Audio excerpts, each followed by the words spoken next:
we'll turn to Judges chapter 21.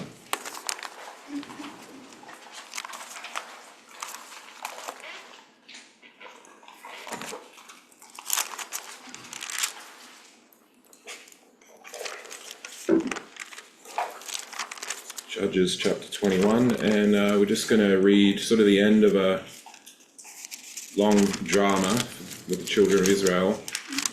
Quite a grisly sort of bad time in God's people's sort of existence. You may remember the situation where a Levite's concubine was killed, and this I don't know how to put it. It was 12 parts of her sent to 12 places, and she's murdered, and it caused all sorts of outrage, and it caused the other tribes to sort of turn against Benjamin, and the tribe of Benjamin didn't want to give up the guilty men, and so it's essentially a civil war broke out, and Israel attacked Benjamin, and that's a whole story in itself that we won't go into, but they were eventually overwhelmed and essentially decimated, and I think it was only a few hundred men left alive, and then there was sort of this almost guilt for the rest of the tribes about the fact that Benjamin was nearly wiped out, and there was never supposed to be a tribe that would be wiped out, that would separate, kind of thing. The 12 tribes were supposed to all exist together, and it's Judges chapter 21.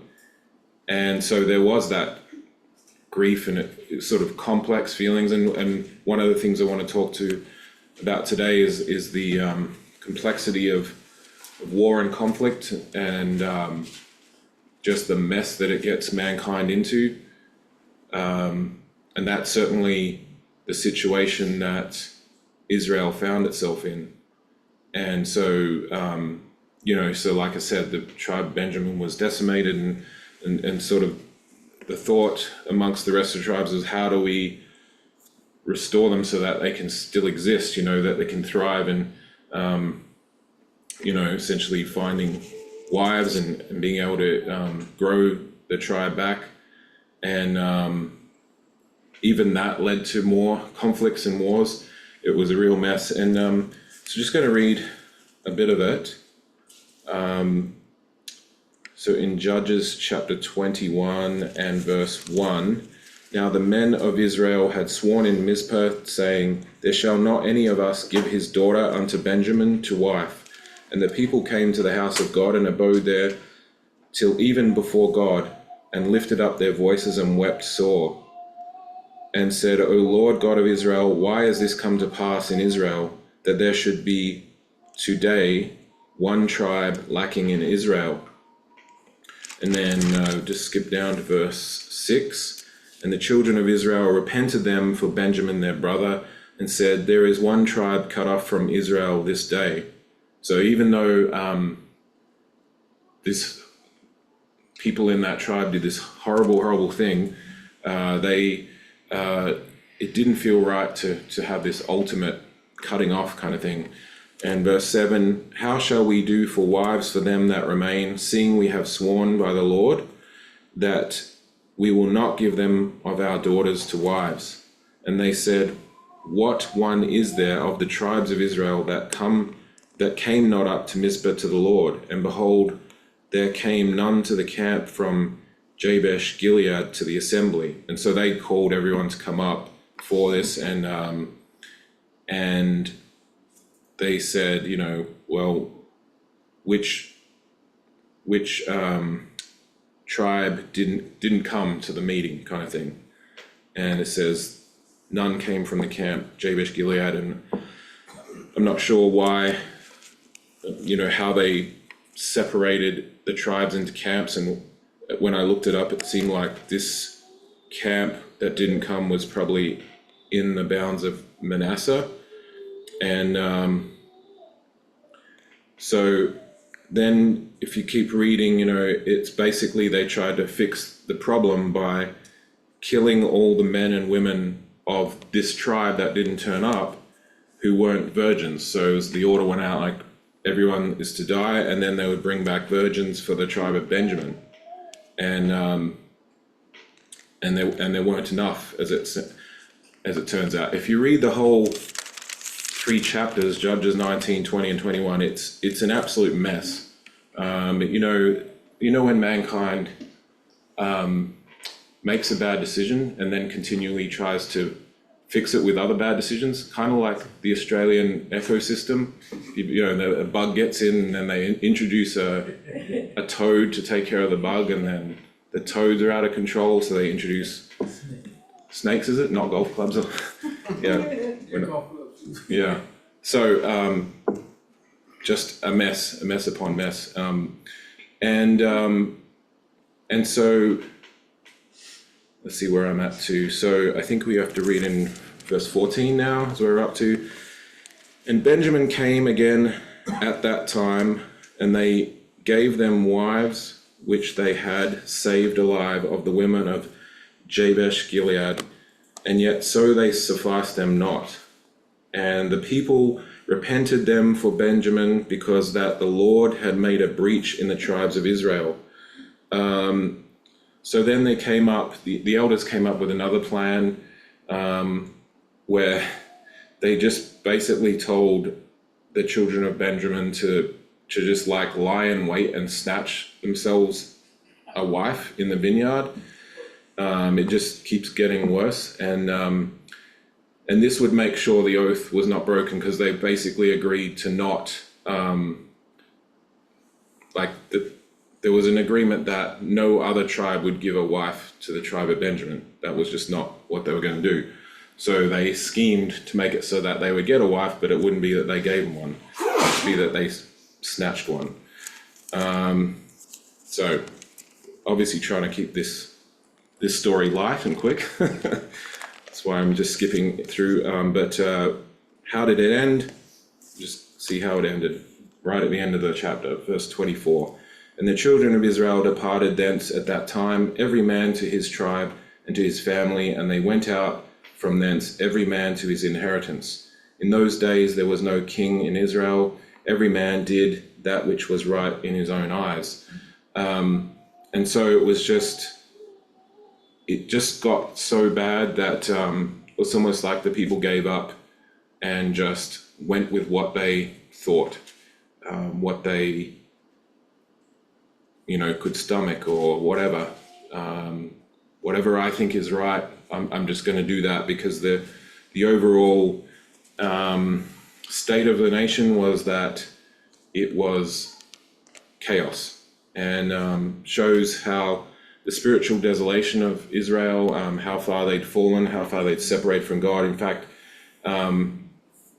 you can read through different parts of the Old Testament, and you'll find times when the tribes were as bad as the people they were supposed to conquer. They were as turned from God as the people that they were supposed to conquer.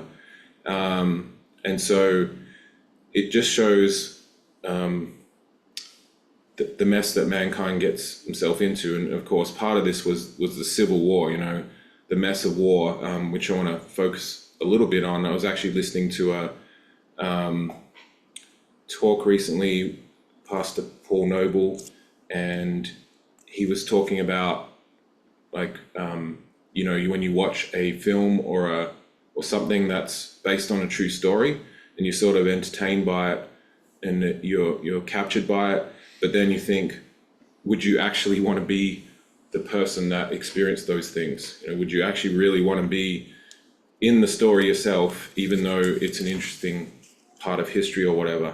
And it just made me think about the people that sacrificed for us over history, and trying to keep the world in a good state, even though ultimately God's the only one that can do that. but at various points in time, men will go out and fight, and you know, and I was thinking about the terrible things they have to endure and come back with, and the after effects and all that. But I also thought I never really hear much about if or the people that come back that aren't damaged, that somehow maintain a normal life and thrive and that kind of thing. And I wanted to look at some characteristics of those kinds of people, because we are likened in a spiritual war, God's people, and it's not a war of physical violence or anything, but it's a war for survival of what we've been given by God, and whether we are going to survive and carry it forward and be there in the end. So let's see, you can turn to back a few chapters to Judges 7.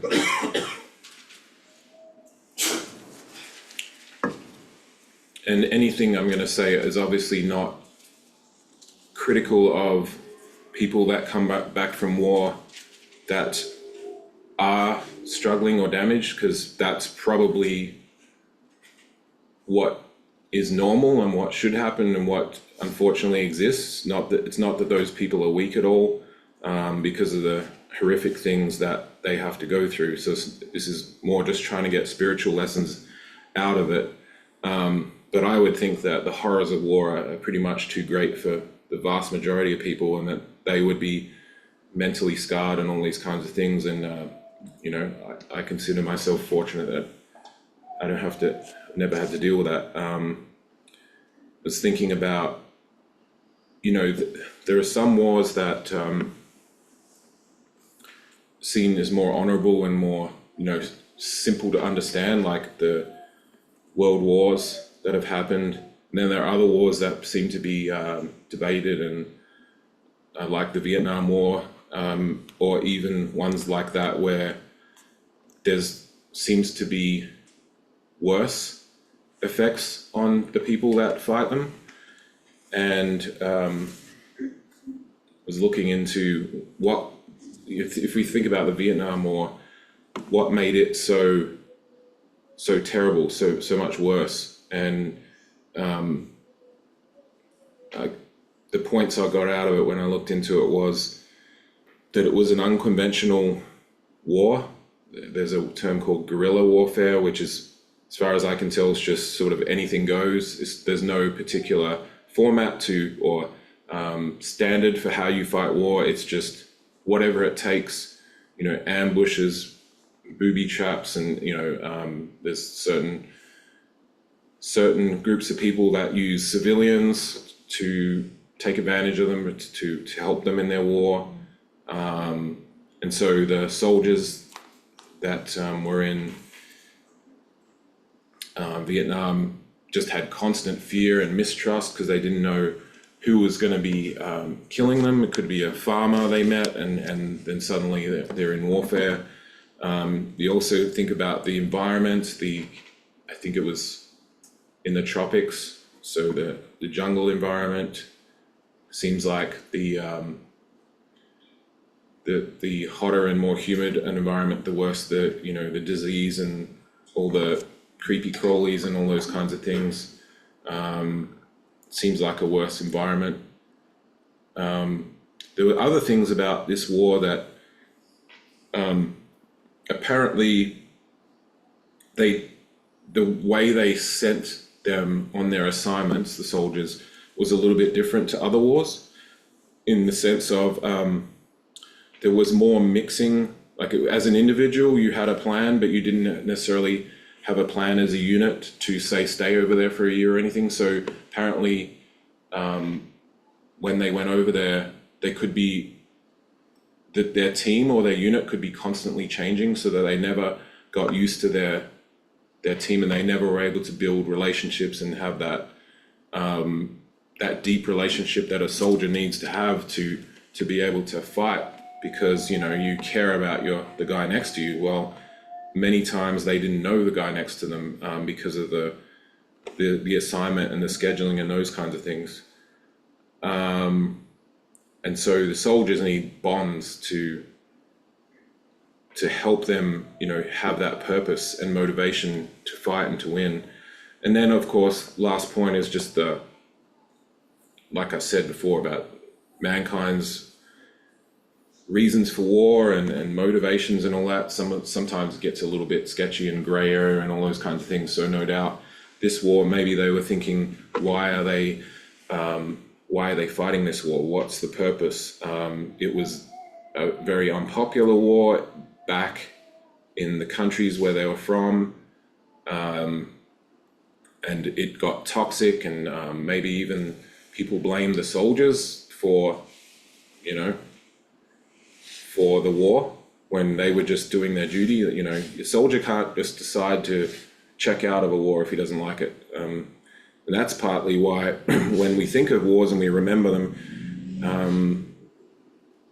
we don't sort of think of the other side, soldiers, as evil people necessarily. They've just been called to the same duty as everyone else, and maybe their leadership is corrupt and all that, but a soldier is a soldier. And other things, the Vietnam War was apparently the first televised war, where the images came back home, and so that fueled the scrutiny and the skeptics and all that. And then, of course, when the war was over, it was sort of like back home, it was like, well, glad that's over, moving on from that, and the soldiers were forgotten about or neglected. So it was no doubt maybe one of the worst wars in terms of a soldier coming back from it. And so want to look at how could a soldier come back from a war like that and not be destroyed, as so many were.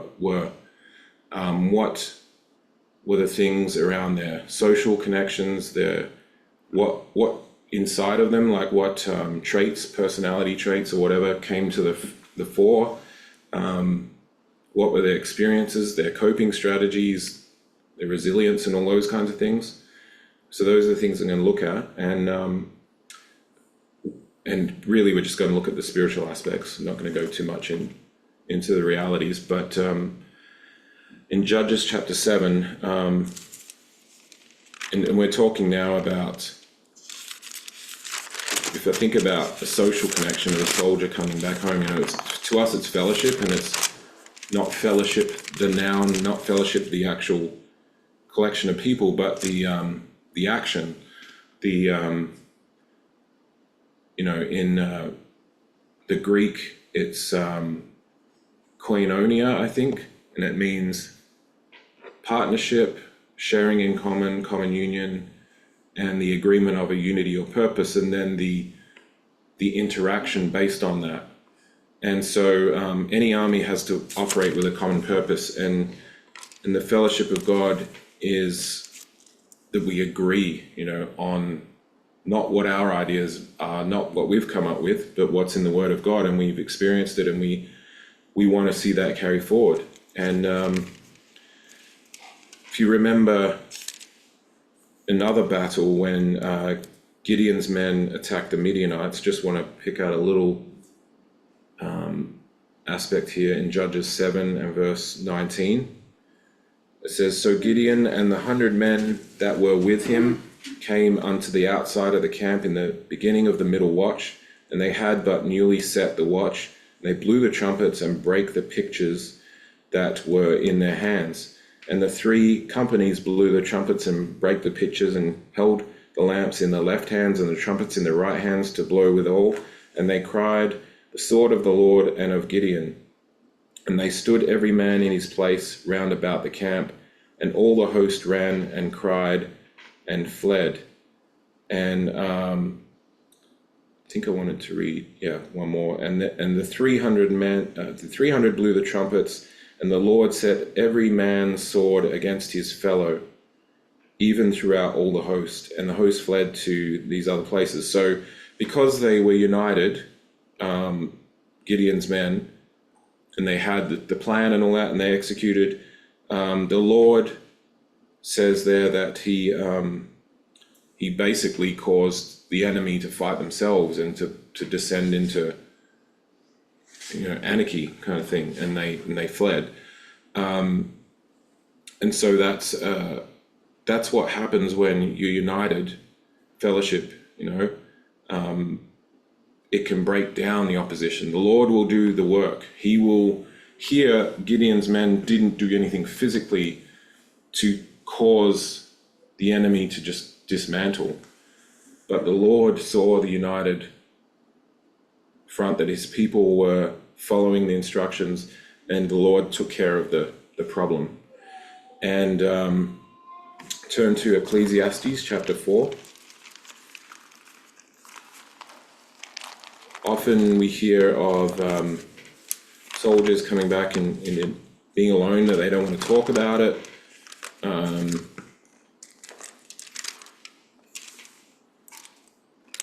I was reading a story about a song I know that was written about someone's father being in the Vietnam War, and he just never talked about it.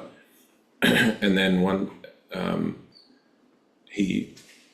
Ecclesiastes chapter 4, if you're still turning, he invited his father to view, this is like 15 years ago, invited his father to see them play the song live. And, he never talked about the Vietnam War. And he just, the guy was playing the song, or the band, and his dad was standing at the back, and he was just in tears, and he took his cowboy hat off, because I think they're in Oklahoma. And then afterwards, the son asked the father, what did you think, kind of thing? And he said, you nailed it. You described every feeling, every aspect of it, and he'd never told him a single thing. And the singer had written the song to be from the perspective of his father coming back to a country that, didn't want to know about this experience. In Ecclesiastes chapter 4, so the point is, fellowship, connection, talking about things is important, and see those things described here. Chapter 4, verse 7. Then I returned, and I saw vanity under the sun. There is one alone, and there is not a second. Yea, he had neither child nor brother, yet is there no end of all his labour. Neither is his eye satisfied with riches, neither saith he, for whom do I labour, and bereave my soul of good? This is also vanity, yea, it is a sore travail. Two are better than one, because they have a good reward for their labour. For if they fall, the one will lift up his fellow, but woe to him that is alone when he falleth, for he has not another to help him up. Again, if two lie together, then they have heat, but how can one be warm alone? And if one prevail against him, two shall withstand him, and a threefold cord is not quickly broken. So it's sort of two aspects that are brought out here. The first is knowing your mission, and looking around, going, what am I doing here? And maybe it's no coincidence that the second part of what we read is about having a mate, if you like. Two are better than one, so that you can build each other up and remind each other of the purpose. And I always love that metaphor of the lying, two lying together to warm each other up. You see that a lot in survival situations where people are stranded or lost, and they got nothing except they lie apart. Both the heat's dissipating, doing nothing. But if they lie together, each side is providing that warmth to the other in the hope of, eventually being saved. And so there is strength in having these bonds of fellowship and relationships with others who have our common purpose. And just read a couple of scriptures. Also, bear ye one another's burdens, and so fulfill the law of Christ. Comfort yourselves together in Thessalonians. Edify one another. In Proverbs, there's a proverb that says, a word fitly spoken is like apples of gold in pictures of silver. And so all these things are talking about the importance of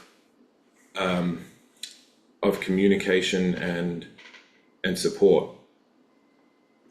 Turn to Colossians chapter 3.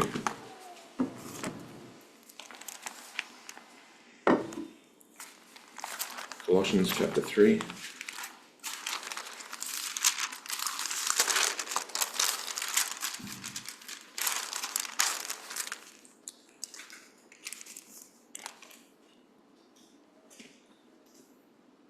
Colossians 3 and verse 22. Servants, obey in all things your masters according to the flesh, not with eye service as men pleasers, but in singleness of heart, fearing God. And whatsoever you do, do it heartily as to the Lord and not unto men, knowing that of the Lord you shall receive the reward of the inheritance, for you serve the Lord Christ. But he that doeth wrong shall receive for the wrong which he has done, and there is no respect of persons. So, not sure if it's talking about, people here that are legally bound to work for someone else or, owned by someone else.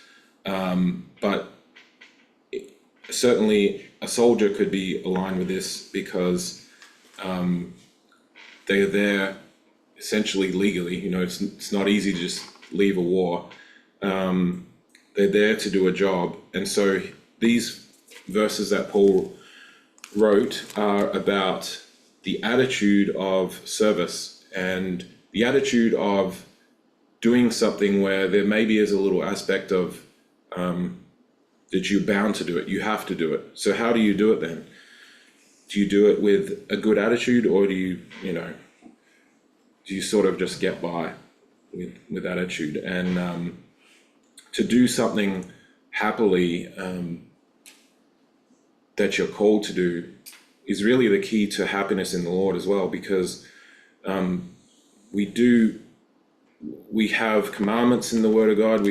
God demands things of us, but he also set it up so that those things are joyous and they're positive, and following the instructions will lead to an extremely fulfilling life and beyond that as well.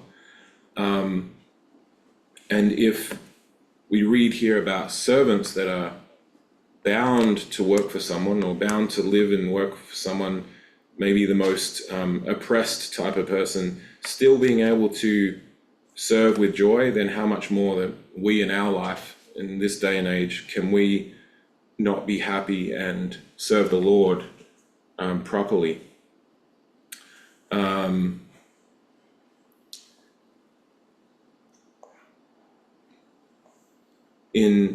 In war, the soldiers have it worse than us because they may not agree with the reason for the war. They may not know what the reason is. We know the plan. We know the reason. There's no questioning it. There's no evil to God's plan. So it makes it, again, we're in a better position than many other people, that we know the mission is good, and so we fight for that. Let's turn to Galatians chapter 6.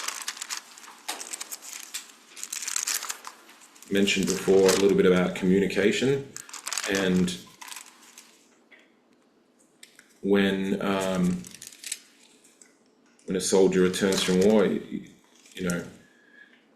it's a complex thing, whether they should talk about it, whether that helps, and those kinds of things. And there are certainly a lot of programs and institutions set up now to transition a soldier back into real life, because they've been in a completely foreign environment where there's violence and all those kinds of things, and suddenly they have to come back and be nice to everyone and just be like a good citizen, and how hard that must be. So there's all job placement, training, career planning, reintegration. The one I'd heard of was the Wounded Warrior Project, and housing and all those kinds of things. So those kinds of things are a program set up. In verse 7 of Galatians chapter 6, be not deceived, God is not mocked, for whatsoever a man soweth, that shall he reap. For he that sows to his flesh shall of the flesh reap corruption, but he that sows to the Spirit shall of the Spirit reap life everlasting.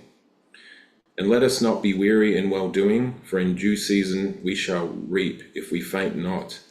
As we have therefore opportunity, let us do good unto all men, especially unto them who are of the household of faith. And so good instructions here for us to keep doing and not being tired of it, and to put energy into it, to realize that it's how much effort we put in will be how much reward and how much healing and restoration and peace with God, those kinds of things. It will be amazing the more that we do that.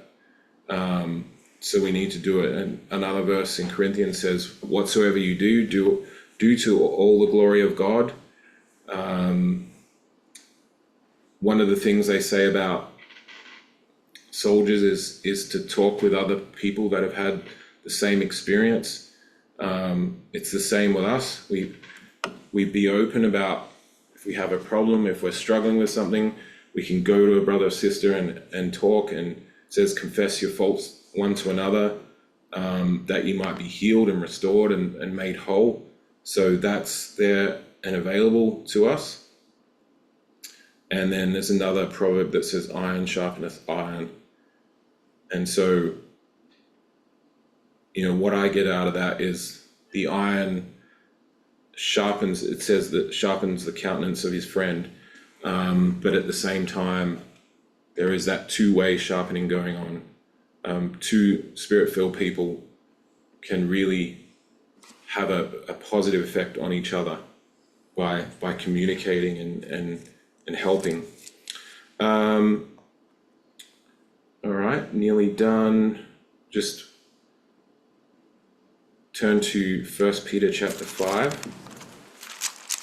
and I'll just wrap up by skimming through. I'll just read you a few little pieces of scriptures, because when it comes down to it, it's the resilience that causes soldiers to be able to live in normal society and in normal life again. And so the scriptures along these lines, resilience and optimism. I can do all things through Christ which strengthens me. Sometimes the optimism is the hardest part, because that's not the way our minds generally work. But the Lord's called us, even in hard times, to be resilient and optimistic, that the Lord can strengthen us, that he can get us through. Be strong and of good courage, another verse. Also adaptability, so contentment and being able to be a little bit flexible with the times that come and go. There's a verse in Philippians that says, I have learned in whatever state I am in, therewith to be content. So can we have that resilience and optimism about the Lord is going to fix things, he's going to strengthen me, but also whatever happens, I'm going to be content in the Lord. It's that sort of dual attitude there. We've talked about a strong sense of purpose and meaning. There's also a thing called emotional regulation, with the soldiers there, which again must be terribly hard. But there's a proverb that says, he that hath no rule over his own spirit is like a city that is broken down and without walls. Again, the resilience, the hardiness. Verse says, my brethren, count it all joy when you fall into divers temptations, knowing that the trying of your faith works patience. And then the enduring part of it, because we all have those periods of trial, and enduring the hardship without being crushed. We know the verse in Corinthians about we're troubled on every side, yet not distressed. We are perplexed, but not in despair, and not destroyed and not cast down. So those are good thoughts. Resilience is a very key thing to overcoming in the Lord, because if the Lord didn't say he was going to fill us with the Spirit and then give us these perfect lives as if we're living in heaven or something, where nothing goes wrong, no more tears, no more sorrow and all that, if that's not the plan yet, then there must have to be resilience. There must have to be endurance in these kinds of things to get through this life. All right, so in 1 Peter chapter 5 and verse 6, humble yourselves therefore under the mighty hand of God, that he may exalt you in due time, casting all your care upon him, for he cares for you. Be sober, be vigilant, because your adversary the devil, as a roaring lion, walks around seeking whom he may devour, whom resist steadfast in the faith, knowing that the same afflictions are accomplished in your brethren that are in the world. But the God of all grace, who has called us unto his eternal glory by Christ Jesus, after that you have suffered a while, make you perfect, establish, strengthen, settle you. To him be glory and dominion forever and ever. And, so the resilient soldiers are the ones that are like this, that they're not untouched by the hardship and by the trial and by the war, and they carry the scars and they have the battle stories and all that, but they also have the strength, and that's what got them through. And they have this stories of overcoming, and those stories of overcoming become like our testimonies and things to build other people up. They become great stories of victory. And so from something terrible comes something amazing. And that's just like our lives in the Lord, where we've come from, what we've overcome, are amazing things to be shared and to make each of us stronger. And we'll leave the word there this time.